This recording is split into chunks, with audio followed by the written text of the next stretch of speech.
এখন আমাদের এই সোসাইটিতে আমাদের তো যেই আলাপগুলো আমরা করছি যে নারী পুরুষের যেই হিস্সা এবং বিশেষত নারীদের হিস্সা রাজনৈতিক বয়ানে, সেখানে অবশ্যই সোসাইটি একটা গুরুত্বপূর্ণ জায়গা, সমাজ একটা গুরুত্বপূর্ণ জায়গা ধরে আছে। কিন্তু আমরা যদি দেখি ফ্যাসিস্ট কাঠামোতে, যেটা স্বৈরাচারী কাঠামোতে কিভাবে 15 বছরে ধীরে ধীরে আমাদের সামাজিক যে বুনট, আমাদের যে সোশ্যাল ফ্যাব্রিকেশন আছে নেতৃত্বের, সেই জায়গাগুলোতে কিভাবে হামলা করা হয়েছে।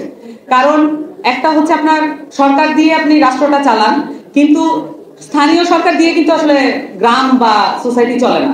ওইটা চলে ওই মসজিদ কমিটির যে হেড বা স্থানীয় ইমাম বা ওই হেডমাস্টার, এদেরকে দিয়ে আসলে সোসাইটিটা পরিচালিত হয়ে যাবে। সেখানে অবশ্যই নারীদের একটা পার্টিসিপেশন আছে কিনা সেটা একটা গুরুত্বপূর্ণ পার্ট। কিন্তু আওয়ামী আমলে আমরা দেখেছি কিভাবে ফ্যাসিস্ট কাঠামো স্ট্যাবলিশ করার জন্য এই টোটাল সামাজিক যে বন্দোবস্ত যেটা আমাদের আগে ছিল, যেটা আমরা দীর্ঘদিন ধরে বিভিন্ন রাজনৈতিক আমলে আমরা টিকিয়ে রাখার চেষ্টা করেছি, কিন্তু সেটা তারা হামলা করেছে যাতে করে পুরো ফ্যাসিস্ট যে গ্র্যাব, যেটা হচ্ছে হস্তক্ষেপ, সেটা যাতে ফুলফিল করা যায়, যাতে করে আর কখনোই কেউ চিন্তা করতে না পারে যে হাসিনার বদলে অন্য কেউ। যেটা আমরা কথা দেখেছিলাম বিকল্প কে, বিকল্প তৈরি হওয়ার আগেই কিন্তু হাসিনাকে সবাই নামিয়ে দিয়েছে। হাসিনা পদত্যাগ করতে বাধ্য হয়েছে, তখন কিন্তু বাংলাদেশে তাদের যে তথাকথিত বিকল্প, সেটা কিন্তু বাংলাদেশের মানুষ আর তোয়াক্কা করেনি। বাংলাদেশের মানুষ যেটা বুঝেছে আমরাই বিকল্প হয়ে উঠবো।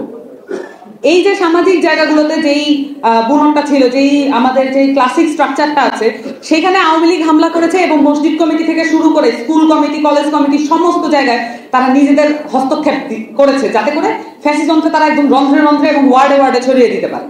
সেই জায়গা থেকে অবশ্যই এখানে আমরা যদি খেয়াল করে দেখি যে আমাদের যে নারী আসনগুলো যেভাবে সংরক্ষিত নারী আসন বলে যেভাবে সিলেক্টেড ওয়েতে এদেরকে নিয়ে আসা হয়েছে, তাতে করে বাংলাদেশের গত 53 বছরে নারী নেতৃত্ব তৈরি হওয়ার পুরো প্রসেসকে ভুলুণ্ঠিত করা হয়েছে। এবং যাতে আমরা এখন যে আমরা ক্রাইসিস গুলোতে পড়ছি, আমরা যে নারীদেরকে নিয়ে আসতে পারছি না বা আমরা তাদেরকে আরো পার্টিসিপেশন নিশ্চিত করতে পারছি না, এটার একটা বড় কারণ হচ্ছে স্ট্রাকচারালি, কাঠামোবদ্ধ ভাবে এই জায়গাগুলোতে এই সংরক্ষিত নারী আসনের নামে নারী নেতৃত্ব তৈরি হওয়ার পথ রুদ্ধ করা হয়েছে।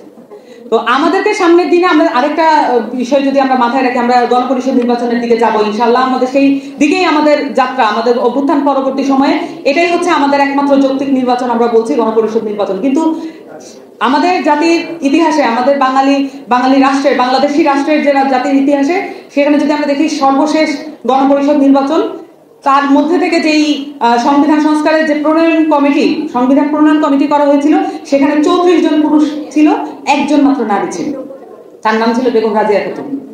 ওনার নাম আমরা কেউ জানি না। উনি ছিলেন শেরেবাংলা একে ফজলুল হকের নাতনি, কিন্তু উনি 54 সালে মুসলিম লীগের হয়ে নির্বাচনে জিতে আসা একমাত্র নারী সংসদ সদস্য। তো এই যে নারীদেরকে যারা এসেছিলেন তাদেরকেও যে আমরা ভুলতে বসেছি, তাদের নামও যে আমরা উচ্চারণ করছি না, এটা আমাদের জন্য পরবর্তীতে আর ভবিষ্যতের জন্য ভালো না। আমাদেরকে ইতিহাস থেকে নারীদেরকে তুলে আনতে হবে, আমাদের প্রীতিলতাদেরকে মনে করতে হবে, আমাদের পিলা মিত্রদের মনে করতে হবে, আমাদের রাজা গোষ্ঠীদেরও মনে করতে হবে, এবং আমাদের যারা নারী নেতৃত্ব ছিলেন বিভিন্ন সেক্টরে তাদের নিয়ে কথা বলতে হবে, চর্চা করতে হবে। আমরা দেখেছি যে কিছুদিন আগে ফাউন্ডিং ফাদার্স একটা কিছু মানুষের মুখ আমরা দেখেছি, সেখানে ভাসানী ছিলেন, আবুল হাসিম ছিলেন, কিন্তু আমরা খুব খুঁজেছি যে একজন নারী কাকে আমরা ওই 5 জনের মধ্যে একজন করতে পারি বা 6 নাম্বার জন করতে পারি, কিন্তু আমরা ওইভাবে বলতে পারছি না যে নারীদেরকে সেই সুযোগটা করে দেওয়া হয়েছে। তো আমরা এখন নাগরিক কমিটির জায়গা থেকে আমরা নারীদের সকল অধিকার নিয়ে কথা বলার জন্য নারী সেল বিশেষভাবে করেছি, এবং এটাও সত্য যে নারী সেল একসময় আর কাজে লাগবে না বা এটার প্রয়োজনীয়তা থাকবে না, বা এই যে মহিলা লীগ, যুবলীগ এবং হচ্ছে যুব মহিলা লীগ, এই ধরনের নারীদের জন্য এক্সট্রা যেই সংগঠনগুলো করতে হয়, এটার প্রয়োজন আমরা ফিল করব না। আমরা মেইন স্ট্রিমে আমাদের একদম স্বাভাবিক রাজনীতির যে ধারা, সেখানে নারীদেরকে নিয়ে আসবো। কিন্তু এখানে কিন্তু কিছু বাধা আছে, যে আমাদের যে রাজনৈতিক সংস্কৃতি, যেটা পরিবর্তনের কথা আমরা বারবার বলছি, বিদ্যমান রাজনৈতিক সংস্কৃতিতে নারীদের অংশগ্রহণ ধীরে ধীরে কমার পথেই থাকবে।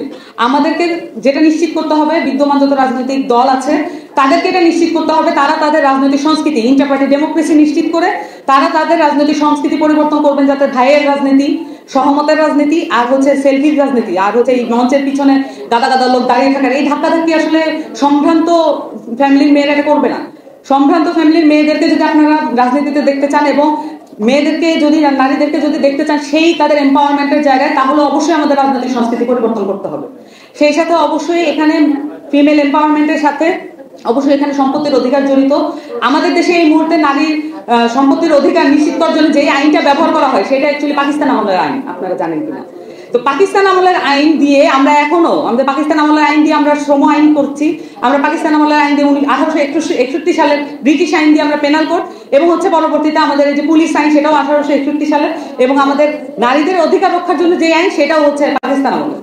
সো এই যে জায়গাগুলো, যে আধুনিক জায়গাগুলোতে আমরা সম্পত্তির অধিকার নিশ্চিত করা নারীদের জন্য এক্সারসাইজ, পাওয়ার এক্সারসাইজের জায়গাগুলোতে তাদের কি জায়গা থাকতে পারে, এই জায়গাগুলো নিয়ে কথা বলা, এই সামনের দিনে এই আলাপগুলো আসা জরুরি। এবং সামনের দিনে গণপরিষদের নারীদের অংশগ্রহণ সর্বোচ্চ পরিমাণ থাকবে। এই লক্ষ্যে জাতীয় নাগরিক কমিটি কাজ করছে এবং এই লক্ষ্যে সামনের দিনে রাজনৈতিক দলও কাজ করবে। সকলকে ধন্যবাদ। Subscribe to my channel.